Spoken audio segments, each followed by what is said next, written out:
of a new concept. It is a lunchtime meeting. Other people go for kind of lunchtime conferences to relax in the midday hour, but we go for something different and have a lunchtime meeting on EU militarism instead. And I have to say, the response that we got of people indicating that they wanted to sign up for the meeting was incredibly heartening for us, that we would have a lunchtime meeting on EU militarism the week before Christmas. So I suppose I should first of all say on behalf of myself and Mick Wallace that we are hosting this as one of a series of meetings around this issue. We would very much hope that after Christmas the follow-on meetings would be held physically in various parts of Ireland. The concept is linked to the book that we have published that many of you would have got copies of in advance, and if you haven't got copies, they are available to buy from Connolly Books. But the Coalition of the Unwilling, which is a book written around our experiences of the time we got arrested for breaking into Shannon Airport in our efforts to search the US military aircraft. And following that episode, we had a trial in Shannon which went on for 3 days. Ed was one of the speakers or witnesses at our trial, but really it was incredibly enlightening, and we put US militarism on trial in reality. And the book is about our accounts there, but more than that, it's about the history of Irish neutrality and the importance of the role that Ireland potentially could play as an independent, neutral country against the backdrop of an EU that is increasingly militarized and increasingly subservient to US interests. So I think in that sense, the book is important, and this meeting is one of a number of events that we'll be organizing around that.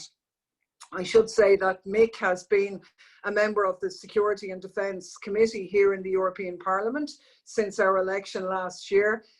Fortunately, I've managed to be able to join it in the last number of months. And on that committee, along with us from our group in the left in the European Parliament, we have Özlem Demirel from Die Linke in Germany and Manu Pineda from Izquierda Unida in Spain. And Özlem is here with us physically or electronically, whatever. She'll be one of our featured speakers.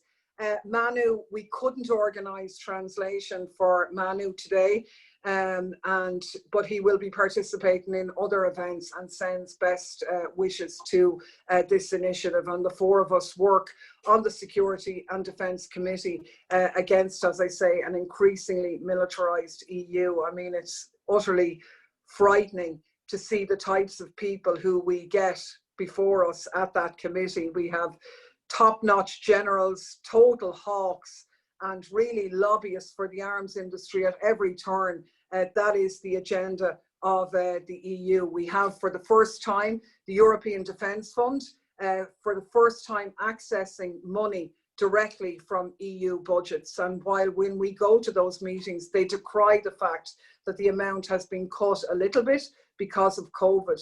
But we also have the European Peace Facility, which is not a peace facility at all. It's actually a war facility. It replaced the African Peace Facility, and it allows money going to Africa in particular to be used to buy European arms. Absolutely unbelievable. We have the military accessing the transport budget through military mobility, the education budget through military research, and so on.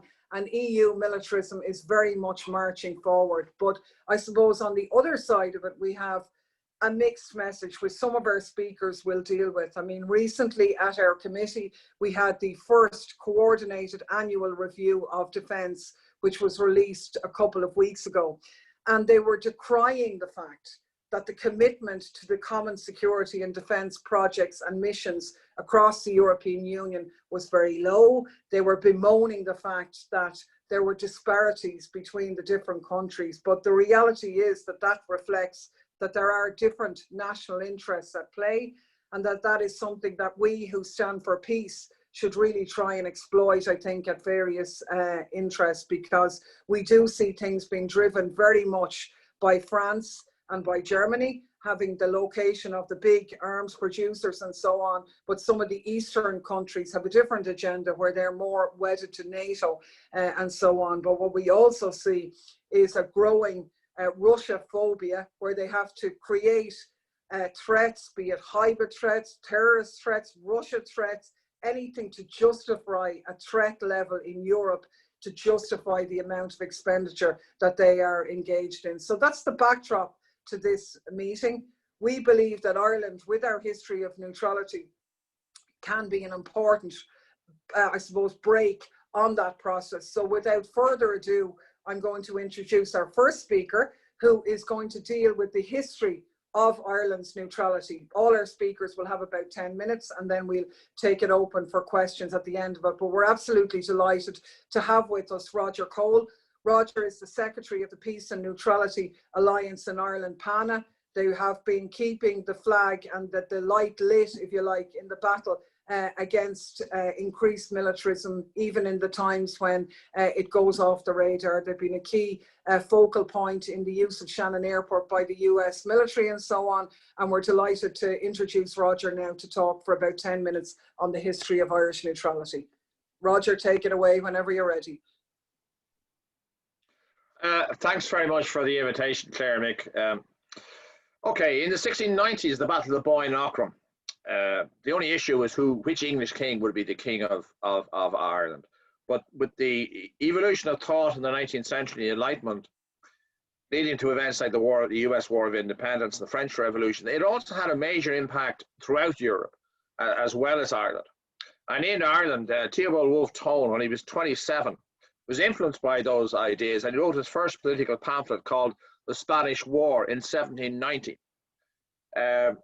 When the British Empire was planning to go to war with the Spanish Empire. And he made the case that in that event happening, that Ireland should stay neutral. And he also argued for Irish national independence in his very first pamphlet. Now that's all very well, and then later on, the following year, he published an article in favour of equality between Catholics and Protestants. So if you like, right from the very beginning of the Republican movement, they linked the case of Irish neutrality, Irish independence, and equality. And like many other nations before and since, it didn't mean they wouldn't seek help from abroad. But those concepts, right from the beginning, were core to the struggle for Irish national independence. Now, throughout the 19th century, British Empire was reaching its height of power. And the Irish Republican movement, which continued, didn't really make much of an impact despite the reorganization under the Fenians. Neither can there be any doubt that this was also due to substantial support in Ireland for British imperialism. I think the Irish Times, for example, was founded in the same year as the Fenians in 1858. But you had a growing section of the Irish middle class in favour, no matter what religion they were, in favour of that British imperialism. And throughout the whole 19th century, at least 20% of the British army were Irish. So let's not forget that when the First World War began then, in 1914, the vast majority of the Irish people followed their leaders, their then elected leaders, and took part. 180,000 Irish people took part in the war, that imperialist war of 1914-18. Those who were against that war were led by James Connolly and Jim Larkin, who were the leaders of the Irish Transport and General Workers Union, and Sinn Féin, the IRB, the Irish Volunteers, Cumann na mBan, and peace activists like Francis Sheehy Skeffington. The headquarters of the Irish Transport and General Workers Union was Liberty Hall, and a banner was erected on the top of that at that stage reasonably decent sized building. It was "We serve neither king nor Kaiser, but Ireland." Virtually all the people involved in that, and they then went on to found the Irish Neutrality League in October 1914 under the leadership of James Connolly, who was an active socialist Republican at the time, and very well known in Ireland, if not necessarily abroad. Now,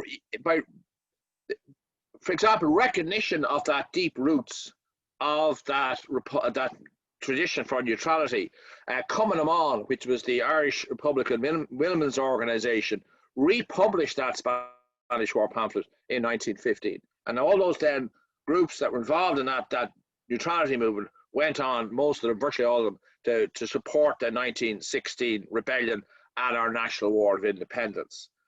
For example, in the negotiations of the representatives of the Irish Republic with the British Empire, the Republican representatives proposed that Irish neutrality would be recognised as permanent by the Empire, and in return, the Irish Republic would ensure that Ireland would never be used as a base for attack of the Empire.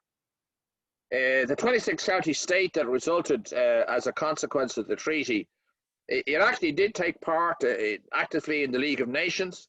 It remained neutral in the Second World War, became active in the United Nations. It sponsored the NPT. It provided soldiers to serve directly under the United Nations and advocated China's membership of the UN. Essentially, what it was doing was largely developing its own independent foreign policy, the core of which was to remain neutral. In the 1960s, when the British Empire applied to join the European Union, what was then called the European Economic Community, so did the Republic of Ireland. The trade between the two countries was massive at that time. The USA, however, was very strongly opposed to Ireland's membership at in that early 60s period. And a lot of the people in Ireland, the Irish political class, were concerned about that. So one of the major civil servants advisors, T.K. Whitaker, was extremely influential with civil servants. He advocated with Sean Lemass, who was then the leader of the government, that the Irish government then would join NATO. Now this is the early 60s. And it was opposed by de Gaulle. And as all of you know, de Gaulle, who represented a major French desire to ensure kind of French-dominated Europe, had a different vision of the future of the EEC as a more independent European concept. And of course, because he rejected it, there was no discussion or debate from that. And don't forget, in 1996, for example, under de Gaulle, France withdrew from the military wing of NATO. When Ireland did join the EEC in 1973, the government white paper, which had published it at the time, clearly said that IE membership would not affect Irish neutrality. And I'm not going to go through treaty after treaty, but we all know the treaty after treaty after treaty, that concept was attacked. Many of us were involved in campaigns against those treaties. And we actually, as most of you might know, we won 2 of them, the first one, and then they just said, oh, well, you didn't get it right, vote again. But in each of these treaties, this was happening. In fact, if you look at our PANA website, we have written a document called The Road to an EU Army, which kind of traces that whole process from a historical perspective, and it's worth having a look at. Now, there were many organizations that were critical of the EU, but I suppose to say that when PANA was founded in 1996, we focused purely on the issue of EU militarisation. So that was, if you like, our thing that we got involved in. And in more recent times, for example, there's an excellent organization called the People's Movement. And more recently, they've actually produced an excellent newsletter, which then they cover on a fairly regular basis all the changes and developments that are happening in these militarization of the European Union.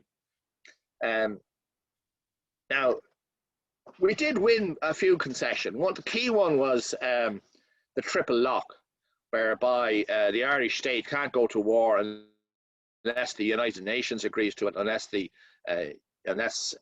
Irish government and the Dáil Éireann agree to it. And I remember meeting people who were involved in other organizations, very angry that the UN would stop us. Unless the UN agreed to go to war, we couldn't go to war. So it's still there. So it was an important achievement during those campaigns.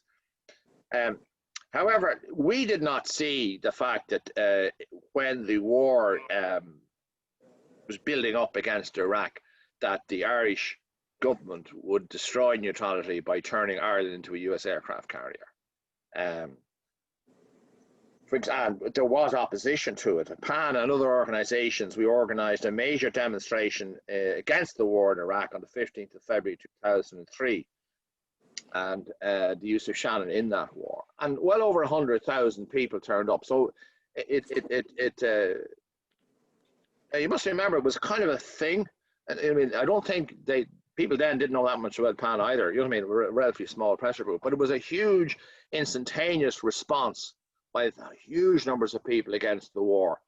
I think on a per head basis, we were the largest single demonstration in Europe. But of course, as you know, the government destroyed neutrality, and since then, over that's half the population of Ireland, 3 million US troops have landed in Shannon Airport on their way to the perpetual wars of the United States. Now, at the same time, successive public opinion polls have constantly shown a clear majority of the Irish people are opposed to the use of Shannon Airport by the US and do support neutrality. The latest being, I think, the Red Sea, or the RTE Red Sea EU exit poll in May 2019 showed that 82% of the Irish people support Irish neutrality in all its aspects, right? But it's absolutely crystal clear that the ruling parties, Fianna Fáil and Fine Gael, are totally, and indeed the entire corporate media, are absolutely opposed to Irish neutrality, and they actively support the US doctrine of perpetual war, despite the fact that 82% of it. So there really is a need for a media that actually reflects those views. This is a good start, but I mean, there's no doubt about it. There's a clear contrast between what people say they want on that issue. But like, we're all involved in politics, so you all know that people don't necessarily vote on that specific issue when they decide to vote. You know, it could be housing, health, and education, and so on. But and the government have also come up with this phrase called military neutrality. Now, what actually military, you know, you can have a long policy, years and years of policy of military neutrality, while simultaneously they're pushing Ireland into this emerging EU army and allowing the Americans to use Shannon. So it's like Humpty Dumpty, you know, the words mean the exact opposite to what they actually say. But, you know, if you constantly see the word, we, Fianna Fáil and Fine Gael, support neutrality, okay, military neutrality, they still think the government support neutrality while doing the exact opposite. Very cunning, but very dangerous for a proper serious debate. Now,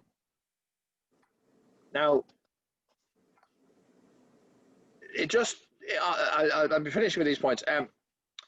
You see, when PAN was founded, there's always been a realization of our struggle for national independence and national democracy is part of an international struggle. For example, when Irish C&D was founded in the late 50s, it actually grew out of the creation of British C&D in the same period. PAN as an organisation is affiliated with the World Peace Council. We work very closely with the No to NATO, No to War campaign. It's essentially a European-based organisation. And also, it was a kind of a recognition, you know, because you've been going since '96, it's a long time, and we would be very well known internationally. Not as well known as we'd like, but nevertheless, we would be known. And we organised or asked to host a conference in Dublin. I think, Claire, you spoke at it, where there were hundreds packed. This Liberty Hall is one of the biggest trade union halls in the whole country. It's quite big, and it was packed solid. And we had people speaking at it from all over the world. It was held in Liberty Hall in November 2018. And the entire Irish corporate media, with one exception, which was the unionist paper called the Belfast Newsletter, it covered it, right? But not a single solitary effort was made by anybody in the corporate media to actually even report that this conference was actually happening. And that gives you an indication of the complexity it is to put forward our point of view. It's a bit like my contention really, if you look at Irish history, it's never really been between Catholic and Protestant. I'm not saying those divisions don't exist, but it's really been between those people that support imperialism. The Irish Times, founded in 1858, supported the First World War, and so did the rest of the media. But even now, they would have some difficulty arguing we should rejoin the British Empire. And what they're now looking is to continue that long-standing, deeply rooted commitment to imperialism and war by transforming the European Union into a European empire with its own army. So you go, there are the two core issues. And give you some, I've just given you you can't talk about 200 years of history. But you're managing, so you can wrap it up now in a minute. Yeah, that's it. So that's it. But I mean, it's a deeply rooted thing in Irish history. It's not, you know, a little facade of trendy lefties, right? That's totally true. And look at, I mean, we'd really like to thank Roger for that introduction. As he says, it's not easy to summarize a whole historic period in 10 minutes, even though he took 20. But in any case, we'll forgive him for that. I won't be as lenient with the rest of them. But no, look, we did think it was important, because he's totally right that Irish people believe strongly in our neutrality, even though that has been debased by our leaders. But it's also a good place to start in terms of Europe, because at the start of before World War I and World War II, there were massive peace movements across the European continent, and they were hijacked and abandoned at the 11th hour. But Ireland held firm, if you like, to its neutrality. And that is something that can be a beacon for the rest of Europe. And we prize very much our ability to link up with our colleagues in Europe who have to fight a fight against, in many ways, their own leadership, who don't even pretend to be neutral, who in many instances are openly militaristic and military hawks. And in that sense, we're delighted that Özlem has given up the time to be with us today. As I said, Özlem is one of our colleagues in the left in the European Parliament, the formerly named GUE group. She is a member from Die Linke in Germany, and has actually been prolific in doing some very good research and writing around PESCO in particular, which is of a lot of interest to Irish people. So she's taken a particular interest in that and has some good research published on that we can make available to people afterwards. So without further ado, thank you so much, and a very big welcome to Özlem from Germany, Die Linke. By the way, Özlem. Thank you, Claire. Can you hear me? I hope you can hear me, because I'm in the parliament and it's different here in my desktop than when I'm at home with Zoom. I hope you can hear me. So first of all, maybe I have to apologize, because I think I'm the only person in this round who's not native speaker in English or Irish, and I don't like speaking English usually, and Claire knows it, but I said, okay, I will join this webinar because it's an important issue. I know that from the Irish perspective, it's mostly also look on these issues from the side of Irish neutral positions now and what could change in it. But my point of view as German member of the parliament is a different member of the parliament. I think Claire had said that the Irish people believes in the neutrality of the Irish politics. And similar to it, it's in Germany, it's not about being neutral, but it's about being that, for example, Germany is making a foreign policy based on democratic values, based on progressive values, and this is the belief of a lot of people in Germany. And I think it's a believing. It's also the believing of the people in Europe that Europe is based on some values of human rights and things like this, which also is accepted or which also is important for us as leftist people. But what is the real politics of European Union in an economic way, and what is the real politics in the military way, which is now growing up since a few years really in a speed time, and which is rised up a lot. So Mick and Claire asked me to talk about PESCO. Maybe first of all, this is the brochure or the study Claire thought about. We also have translated in English, so you also can have it. It's an overview of what happened. So PESCO is a permanent structural cooperation in military issues of the European member states, and most European member states, without two, Malta and Denmark, joined PESCO. And PESCO also have a lot of criteria in it, which means that we have to spend more money for arms, that we have to spend more money for military, that we build up bigger and grower and high technology weapons to use them. And PESCO means also that the European Union wants to go forward as a geostrategic union in the world and in the fight of the different resources of the world, and for example also the markets, the sales markets.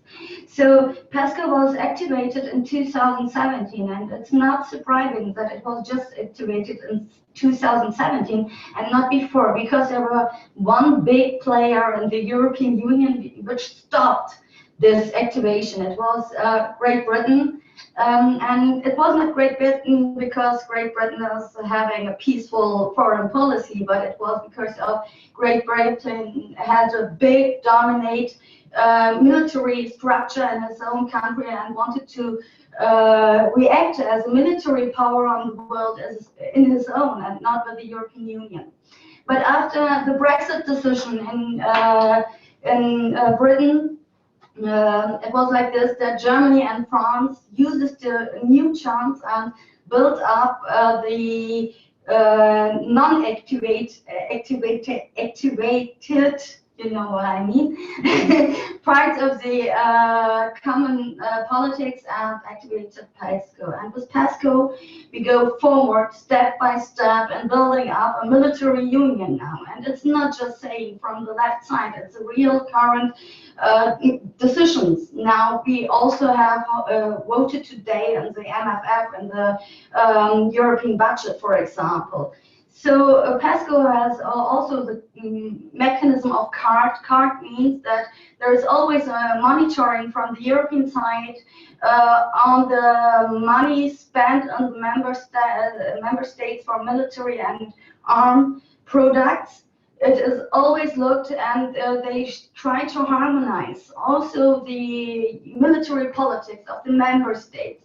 Sure, there are different positions in the European Union and the member states, Claire said before, like the Eastern countries are closer to the US and NATO politics. France is extremely willing to build up an own geostrategic policy point, and Germany is switching around France, around Europe and the US, because Germany do it because of not being a nuclear power till now, and just spanning his military politics and activities in the European Union would mean for Germany giving France more room to decide the European politics. So this is a clear also fight. There are common in the positions that they have to go forward, Germany and France, but there are also differences in the positions by now, but this does not mean that it will stand like this.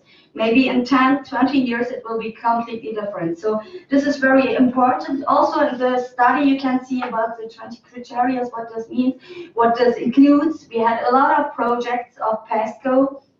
We had now the third round, and there you can see that there are big, huge new technology. I think in English it's called artificial intelligence projects on arm production, and it's an international level of productions of arm productions. And this is not my feeling or my wish what means international solidarity, but for example in Germany our defense minister talks about international partnership when she talks about combat aircraft system, for example. Or they talk about, in Germany, about arm exports to Saudi Arabia because of our international partnership in the European Union, and France is demanding from Germany to sell weapons to Saudi Arabia, regardless what happens with for example, Mr. Khashoggi. And this is not acceptable for us. So we also have to look on these issues when we talk about PESCO. We have now voted on the MFF, the EU budget. And in this EU budget, we have a lot of budget lines which are going on with military projects. It's one of this is the European Defence Fund. And this European Defence Fund is also connected to PESCO, because projects and PESCO, which were built up, will also get, this is what we think, money from the European Defence Fund. The second file is that we also are going on in the point of military mobility. And we had also the NATO project and being military mobility by the Defender 2020, which was stopped by the pandemic, not politically. And for that, there will be a lot of money. And what is also very, very important, and what is especially a France project, is space, armament on space politics. So there is also a lot of money given for this. And Eurodrone and the projects like this have been grown up with PESCO, and we will get bigger projects in the future. And maybe this is also interesting for you, because we also have published this MEP, Claire and Manu Pineda together, a new study on artificial intelligence and military projects. And in this we will see that European Union is not so back, because it's always said, yeah, we can't be in the competition with Russia, with the US, with China in these fights of artificial intelligence. And we see, no, European Union has big and huge project in this file too. So this is all going on to 2017. 2017, yes, and it goes forward, and the next projects are in it. And the next debates we will get, we also have in PESCO common battle groups, for example, from the European Union. But we will we will be confronted by step by the debate of also a European army.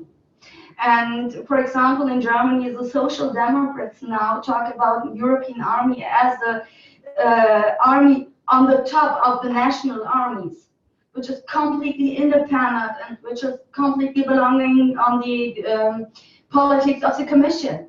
So this also would mean that we will have more and more space for member states which are on pressure in their own countries against wars, for example, when the people are against it. So, for example, maybe in Ireland and in Germany, they can use also European mechanism to be part of wars in the world. And these wars are not about human rights. These wars are always about own resources, of the benefit interest of big companies in this country. So this is also important to underline. Maybe last but not least, this is very important. You can, maybe you have read it, I don't know if it was also published in Ireland, the High Representative Gael and the Industry Commissar, who is also the responsible commissar on the European Defence Fund,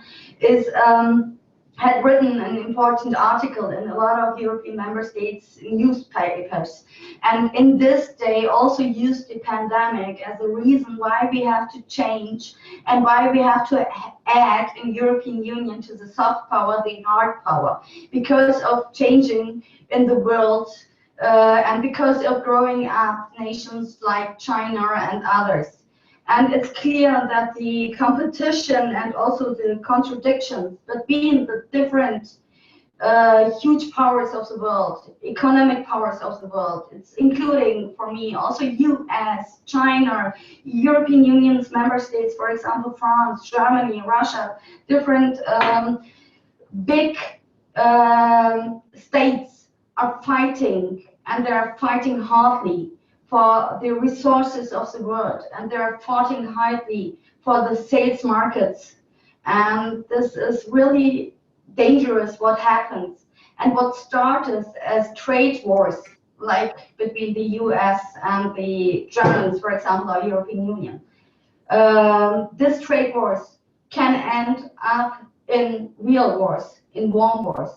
And maybe we can say, I don't want to make a dark picture for the future, but we can say it is the preparation, they are preparing themselves, all the big countries, for maybe this hard wars. And this is very important to stop it by now, because when we get a big war, it would mean, it would be worse than maybe also the second war, because the technology is not the same like then it was. So it is really, really dangerous, and it's very important to make clear, yes, European people, the people of Europe are regarding on the values which are written in the paper, on the paper in the European Union, but this should be the politics, and this politics means no war, no militarization, but disarmament.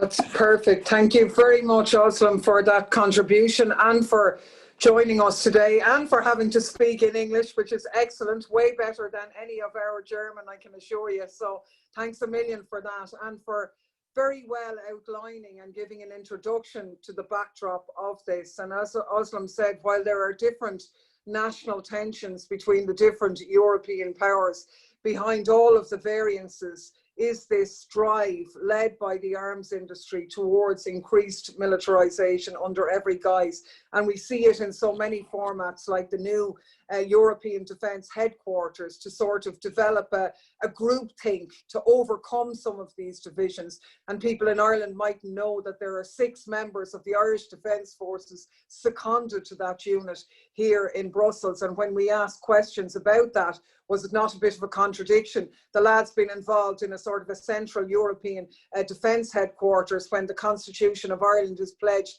towards a peaceful resolution of conflict. The person from the headquarters assured us that none of the Irish Defence Forces ever had a problem with anything that was posed. So I'm sure you'll all find that very comforting. But anyway, Mick will develop some of those broader points later on. We do have the material, Özlem's pamphlet on PESCO, also the one on artificial intelligence in military projects. And actually we, myself and Mick, have commissioned also a study on the carbon footprint of the EU military, which again is not factored into any of our climate change projections and so on. It's not but it is a huge contributor also and needs analysis. And there's good research which will be coming out in the new year. We just need to, it's published, it's ready for publication. So we pass that around to people as well. So look, without further ado, while we know that the powers that be are coming together at the top in Europe, despite their tensions, in a world sense, the only way of resolving conflict is through peaceful resolution. And, you know, while the UN played that role before, and we'd all have probably some concerns about the UN, international peacekeeping and international cooperation really are the only antidote to militarism. So in that sense, we're absolutely delighted to have with us, not Professor seemingly, we called him Professor Ed Horgan, but he's a professor to us, but seemingly he hasn't got that official title. But Ed is also, if you're buying our book, Coalition of the Unwilling, Ed is the man behind the wire, the man who gave access to myself and Mick to break into Shannon Airport. All will be revealed in the book, but he's also the person behind Horgan versus on Taoiseach, that trial test case of Irish neutrality, and a former army officer and lifelong peace activist, and just all around good guy. And Ed's going to talk about Ireland's role in UN peacekeeping and international cooperation. So thanks very much, Ed, whenever you're ready. Okay, and can you hear me okay? Yeah. Thanks very much to Fianna and Mick for organising this event. It's hugely important to get the peace message across to counter the war propaganda that we're all up against. The title of the talk is Ireland's role and how peacekeeping can be developed across the European Union. I'll be focusing more on the European issues and international issues, and just a little on the Irish situation. Ireland and the Irish Defence Forces have been continuously involved in UN peacekeeping since their first mission in Lebanon in 1958. In the intervening period, 88 Irish soldiers have lost their lives on peacekeeping duty. That very clearly demonstrates we are not proposing or activating negative neutrality. Ireland had been implementing very positive or active neutrality. These deaths in the cause of peace were justified. But since the foundation of the UN in 1945, up to 50 million people have lost their lives through unjustified war-related reasons. Many of these wars, especially since the end of the Cold War, have been waged under bogus flags of humanitarian intervention and more recently the so-called war on terrorism. The term peacekeeping and peace enforcement have also been used as an excuse for unjustified military interventions. The overthrow of the government of Libya and the brutal assassination of Gaddafi was one of the most serious examples of this, where NATO abused a flawed UN Security Council resolution number 1973 of 2011 to impose a no-fly zone over Libya that authorized NATO airstrikes against Libyan government forces. NATO called this Libyan bombing Operation Unified Protection. They protected no one, killed a lot of people, and left Libya in chaos ever since. The following EU countries participated in the bombing of Libya: Belgium, Bulgaria, Denmark, France, Greece, Italy, the Netherlands, Romania, Spain, Sweden, and the UK. Even Ireland helped out by allowing the US military to use Shannon Airport and Irish airspace on the basis that we were just supporting a UN mandate. Yes, peacekeeping is very necessary after conflicts break out between states and within states, but it's far more important is the issue of conflict or war prevention. In the same way that prevention of disease and ill health is far more effective than trying to cure disease after they have taken hold. The UN is not allowed to do its primary mission as set out in the UN Charter, which is to maintain international peace. All the other roles the UN does are subsidiary to that, and the role of the UN in peacekeeping has been pushed aside by NATO especially, and NATO now includes the majority of European Union member states. The increasing militarisation of the European Union and the misuse of European Union military forces in the sub-Saharan Africa under the questionable guises of peacekeeping or peace enforcing or counter-terrorism operations. This is undermining the proper role of the UN in enforcing or in peacekeeping and maintaining international peace. European Union member states should be contributing to genuine peacekeeping missions under the UN flag around the world, but not under a European Union flag, because they should be doing so in the interests and the genuine interests of the peoples of these countries and not in the interests of the European Union or the more powerful European Union states. There is a serious conflict at the moment in Yemen, Syria, Afghanistan, South Sudan, Nagorno-Karabakh, Pakistan, and several countries in sub-Saharan Africa, in which the UN is not being allowed and has been prevented from providing an effective peacekeeping or peace enforcing role. The international peace is being hindered primarily by the veto being wielded by the 5 permanent members of the UN Security Council, known as the P5, the USA, Britain, France in particular, and to a lesser extent Russia and China at times. The question I've been asked to answer is how peacekeeping can be developed across the European Union. In the early decades of the UN's history, the role of peacekeeping was normally reserved for genuine neutral or non-aligned countries, including the European neutrals, Ireland, Sweden, Finland, and Austria, and non-aligned countries, including India, Nepal, and Yugoslavia. Some NATO and Warsaw Pact countries did provide the UN with logistic support, but they were prohibited from having an operational role in peacekeeping operations. That system has been abandoned because the UN was seen as interfering with the interests of the P5 member states, who consider themselves to be above and immune from international law and above the UN Charter. And the results have been very damaging and in many cases disastrous. There is or should be a role for stronger military powers at times to provide peacekeeping enforcement to the UN and through the UN in certain conflicts. And this was successfully achieved in a few cases like East Timor and Liberia. Most of the other interventions by powerful states in so-called peace missions or bogus humanitarian missions have been disastrous, including Somalia, Serbia, Kosovo, and Libya. The war on terror has been used as a fig leaf by NATO states and their allies to wage wars of aggression in Afghanistan, Iraq, Syria, and where the US, Britain, and France used their UN Security Council's vetoes again to prevent the UN challenging their breaches of international law and the breaches of the UN Charter. I was involved in 1973 in the successful UNF2 peacekeeping mission in the Sinai Desert in the immediate aftermath of the October or Yom Kippur War. But I was also involved in the failed UN peacekeeping missions in Cyprus on several occasions, which is now in its 56th year and which has failed because it has not been allowed to bring peace to the people of Cyprus because of the interference of two NATO members, Turkey and Greece, who have been pursuing their own interests at the expense of the people of Cyprus. The worst example of all, in fact, occurred during the Rwandan Genocide in 1994, where the UN was forced to stand idly by, even though it had a peacekeeping mission in Rwanda, where the peacekeepers were forced to witness the horrific genocide and prevented from intervening. Again, France played a hugely negative, damaging role in the Rwandan genocide.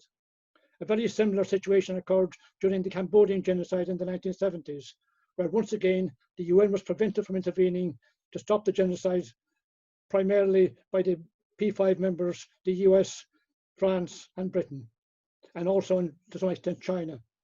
Those who made decisions or failed to make the correct decisions that resulted in the failure to stop genocide in Rwanda and Cambodia were guilty of war crimes and crimes against humanity.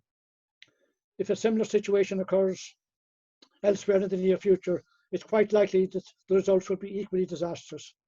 The only thing we seem to learn from history is that we learn nothing from history, or learn all the wrong things, especially that crime pays, and that international war crimes pays, especially for the major powers.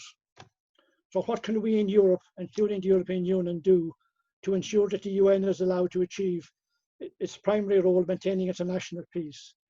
First, we must transform the UN and get rid of the powers of veto by the P5 members.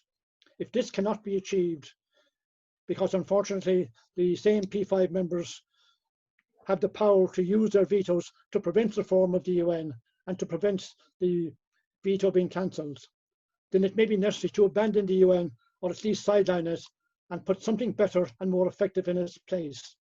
As it stands, the UN, which has been strangled by its P5 member states, is a serious obstacle to creating international peace.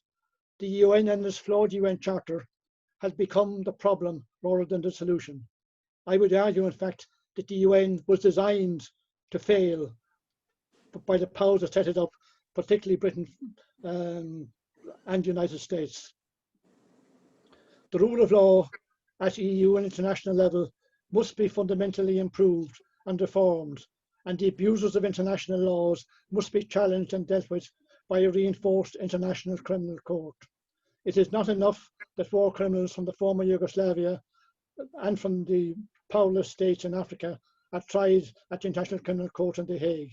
The war criminals from the more powerful states must also be made accountable, and serious reparations must be imposed on all those states that wage unjustifiable wars and aggression. And that includes countries like France and all the other European Union countries that have created havoc by bombing in Afghanistan, Syria, and Iraq in recent years. No country must be allowed to profiteer from wars of aggression. And many of these recent wars, in fact, are wars for resources, not wars against terrorism or wars to create peace. There have been many good and positive things about the European Union, and the abolition of the death penalty in all European states is one of these very important aspects. Yet, since the end of the Cold War, including NATO, including many EU member states that I've listed, have been waging wars of aggression that have cost the lives of millions of innocent people, especially children. My estimate from my research is that up to 1 million children have died due to war-related reasons since the first Gulf War in 1991 in Iraq. To misquote Karl von Clausewitz, wars of aggression are capital punishment by other means, and are crimes against humanity. Where did it all go wrong? At the end of the Cold War, a buffer zone of neutral states should have been established from the Baltic Sea to the Black Sea, including the Baltic states themselves, Belarus, Ukraine, Romania and Bulgaria. And NATO, which was no longer needed after the Cold War, even if it was needed then, should have been disbanded. NATO has become one of the world's worst nightmares, with almost absolute power being almost absolutely abused. And now the European Union wants to create yet another huge EU army in Europe, where the European Union should be spending its limited resources on health, education and promoting peace. For the sake of humanity, we need to stop this madness. The way forward is to create a growing number of neutral states in Europe, not negative neutral states doing nothing, but positive active neutral states like Ireland has been, dedicated to the creation of international peace and global justice. Peace and maintaining international peace was never more important. We need to create peace, not war. Thank you very much. Thanks very much, Ed, for today and for all your ongoing efforts in this regard. I think it's great to get an insight of someone who has been on the coalface, and I think the points you make about how our neutrality is not about a stance of isolationism, but has always been rooted in our internationalism, in our desire to reach across boundaries and develop a peaceful world. I think you also touched very well on the bogus humanitarian interventions and the complete and utter violation of international law, which for us is one of the key areas that we need to reclaim. So without further ado, my comrade in arms is anxiously waiting to sum up the list of speakers here. I know he's been called down to speak in the plenary in the European Parliament as well, so he is going to be disciplined and may have to run off and leave us, but the final speaker on our panel is Mick Wallace. Hello, how's it going? Right, look, I'll just touch on a couple of points that were raised.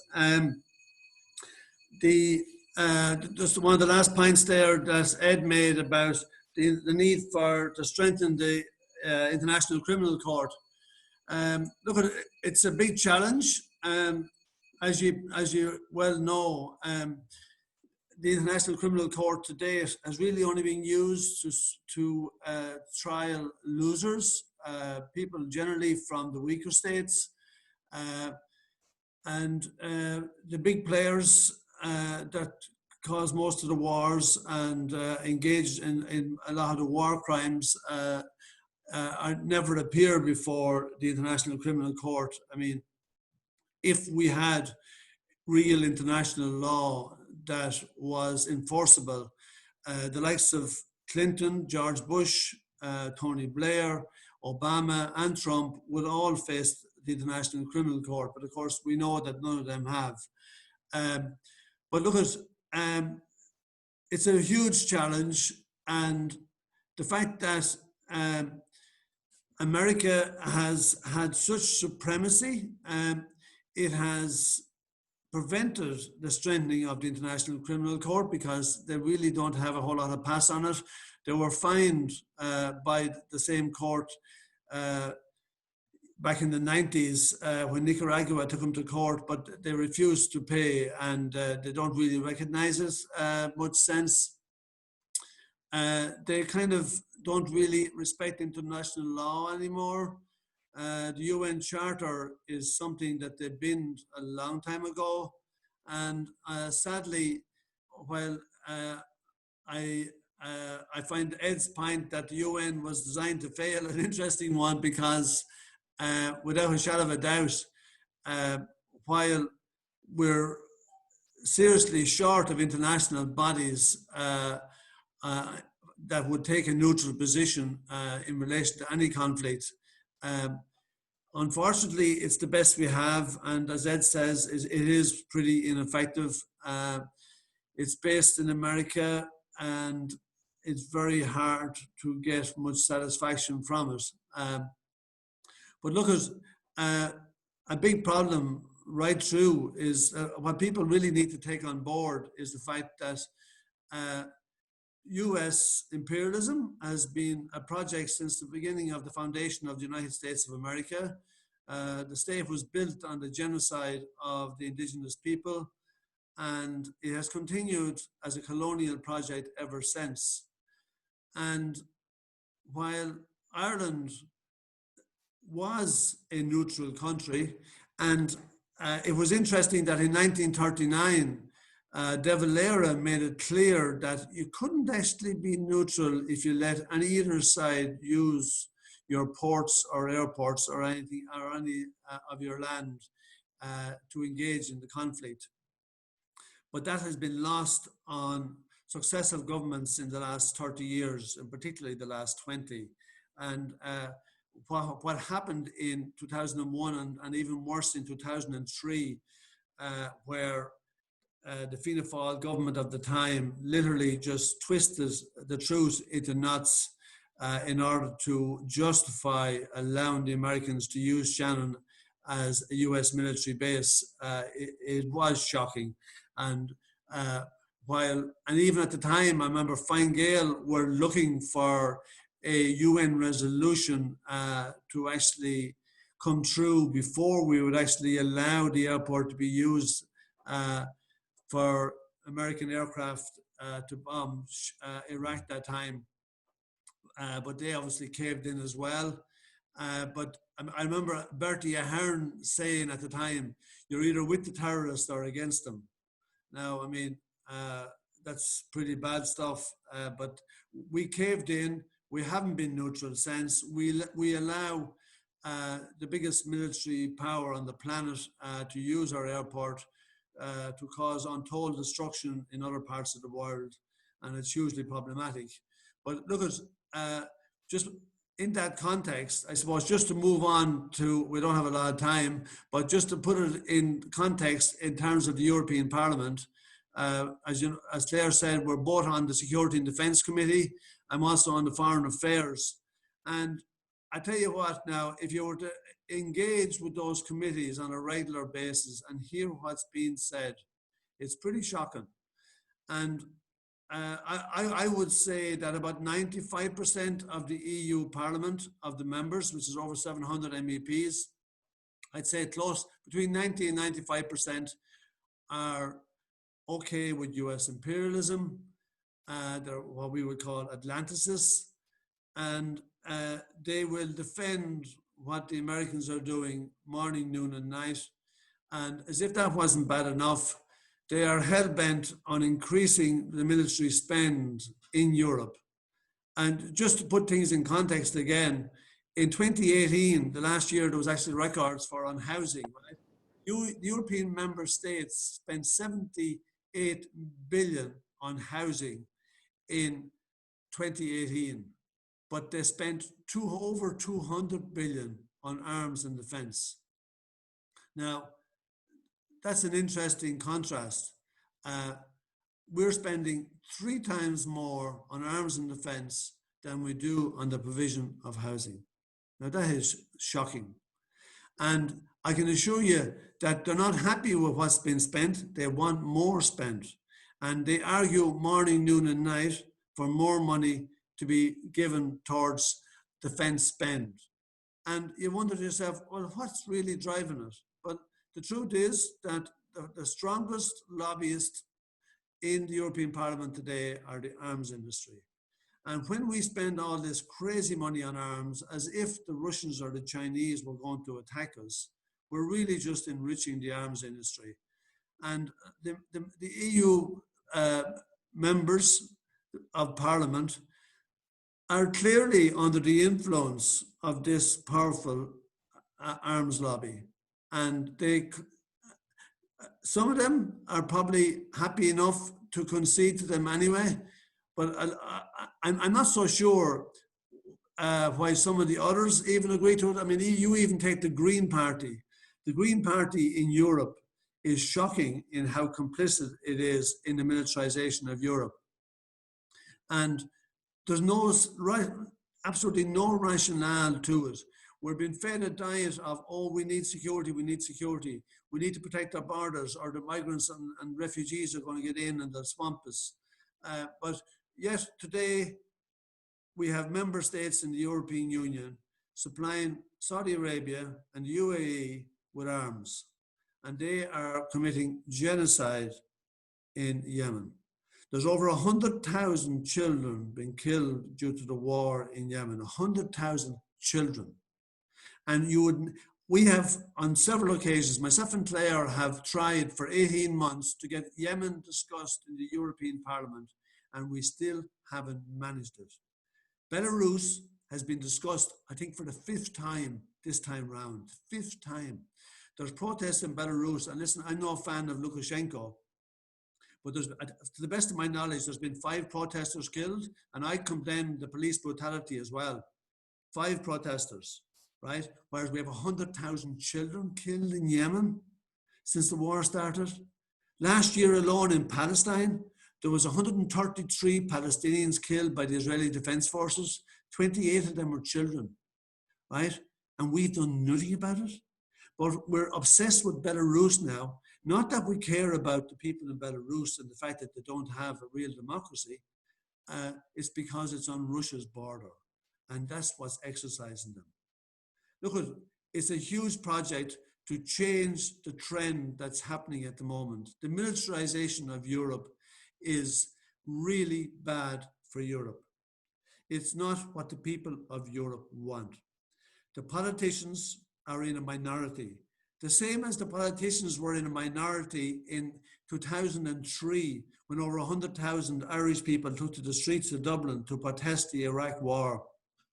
30 million marched that weekend across the world against the war. Those 30 million were right.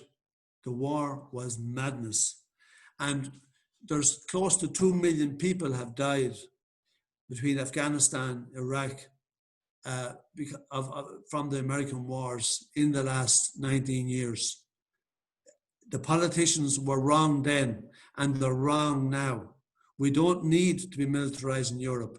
If we want security, we'll stop supporting US imperialism, we'll stop destabilizing the countries outside of our borders, we'll stop impoverishing the countries of Africa, which leads to millions being displaced and they're looking to come across the Mediterranean to make a living in Europe.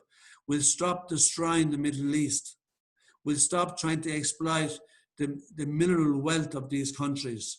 Because war, as Oslam said early on, trade wars sometimes can lead to military wars. Wars are all about financial gain. It's got nothing to do with what's right or wrong. It's about financial gain. It's like why the Americans don't like the government in Venezuela at the moment, because they refuse to bow to financial interests from America. Well, there is a threat that wars could start again from trade wars if there's enough money involved. But the people of Europe don't want that. The politicians who do don't represent those people. And the people are going to have to organize themselves more in order to make that strong point that you don't speak for us when you want to militarize Europe. You don't speak for us when you support America's endless wars. We want security. What we want is security of housing. We want access to affordable health care. The people want access to education. They don't want a build-up of arms. It doesn't do them any good, and it's not in their interest. I better stop talking. Thanks. Thanks very much, Mick, and thanks to everybody. And of course, true to form, everybody has gone over their time. We're way past the time the meeting was supposed to end already, but I think it was important to let our panelists go on a bit, because the purpose of this first meeting was really to kind of, I suppose, set the scene. And as the speakers have said, is we've had previously war for resources, we've had wars for regime change, but now we have war driven by the interest primarily of the arms industry. And when we call the event Europe Wants War, or Europe Means War, that's what's been prepared for with European Union taxpayers' money. being spent not on dealing with climate change, not on health and housing, but on increased militarism. And when we speak out about it, they nearly say, no, no, no, don't worry, don't worry. All of the small and medium-sized arms companies in all of the member states are going to get a piece of the action, as if that's what our objection was, which it obviously isn't. But look at what I'm going to do, because we're a bit over time, is I'm going to call in just John Lannon, because John is a great friend and fellow traveller of ours from Shannon Watch. John has a webinar organised on Shannon tomorrow that he wants to flag, and I'm going to call John in, and then I'll maybe make some concluding remarks. If people want to put down a question or two on the chat, we'll see how we can deal with them and get you the information after that. So John, if you're ready to come in, if we can. Yeah, thanks, Claire. I think I look like I'm a bit in the dark here on the webinar, but thanks for organising this. And as you said, I want to mention another webinar that's been hosted by the Human Rights Clinic in NUI Galway and ourselves in Shannon Watch. It's on tomorrow evening at 7:30 p.m. We're going to do a few of these webinars as well, but our first one is called Exploring the Hidden Truth About Shannon Airport and US Global Warfare. And really it is hidden. You know, we think about Shannon. I suppose it's worth noting now that Ireland is about to join the UN Security Council, and it successfully campaigned for membership on the basis of our independence and being an honest broker in world affairs. But we're supporting PESCO, we're becoming more embedded in the European Union security and defence policy, which of course has nothing to do with individual security or even defence. It's about militarisation, trying to keep our failing economies afloat, trying to establish or maintain colonial interests, particularly in Africa. And I also think it's important to point out at the same time we're allowing millions of people who are trying to flee conflict to suffer, and particularly we're allowing thousands of people to die in the Mediterranean on our borders of Europe. And our supposedly neutral governments are complicit. So yeah, the support for the other, I suppose, established imperialist power, the US, is still alive and flourishing in Ireland. The troop carriers, the military planes are still coming through Shannon every day. And going back to something I think that Roger said earlier, the mainstream media shows little interest in discussing this. So fair play to you. Thanks to Claire and all the other speakers for highlighting this today in the webinar. We're going to do the same tomorrow evening, 7:30 p.m. You'll find it in the Shannon Watch social media, but I can also post a link in the chat for everybody to the event so that you can either join in yourselves or post it on to others. Yeah, so as I said, what's happening at Shannon is hidden, you know, and we need to start calling it what it is. You know, it's global warfare, it's militarisation, it's genocide, it's starvation and austerity in Ireland, it's babies dying, as Mick said, in Yemen, it's babies dying in the Mediterranean. And it always strikes me that, you know, in Europe today and equally in Ireland, you know, the language of humanitarianism has been, you know, appallingly misappropriated and abused. And when we talk about responsibilities to protect, we talk about security and we talk about defense and all of these things, we're talking about very, very different things, as all of the speakers have said here today. So more of these webinars. We need to do more to keep pushing the message out about our complicity in war and death and suffering. So thanks for the opportunity to chip in, and as I said, I'll post a link to our webinar in the chat. That'd be great. Thanks very much, John, if you could, and hopefully as many people as possible can tune in tomorrow night. John is of course correct, and a point we've often made ourselves is that really Shannon has been the battering ram which has destroyed the last vestiges really of Ireland's claim to be neutral. What's gone on in Shannon and the handing over of that to the US military really does make us complicit, and it emerges very strongly in the book that we've published, Coalition of the Unwilling. As I said, it's available from Connolly Books. If anybody wants to put a message in the chat, we can organise to send on a copy to you. Also the material that Oslam referred to on PESCO. One point Mick made, I think, is worth saying for people who are interested in this in Ireland, is that if you want to make the hair stand up on your head, tune into some of the meetings of the European Parliament Security and Defence Committee anytime, because they are openly brazen about what they're at. They don't hide it. Like, these generals come in and they tell it as it is, in a way in which the politicians try and hide it. So people would find that incredibly educational. So look, I'm trying to coordinate this here and read chats, which I'm not able to do. Oh yeah, no, a book launch in Armagh. Yes, we will be interested in looking at that as well. But look, we're really hoping post-COVID to have the next round of meetings in a physical sense, but we just didn't want the year to pass, difficult and all as it was, without having some forum. So I think we very well set the scene today. I'd really like to thank Roger, Oslam, Mick and Ed for their contributions, to everybody who attended here today, and to pledge to all of you that we'll be back early in the new year, hopefully in a physical format, but if not, we'll make do with the webinars, and if people tune in to John's event tomorrow night as well. So look, thanks very much everybody. We hope to see you all in Ireland at some stage soon. Thanks a million. And a happy Christmas, of course.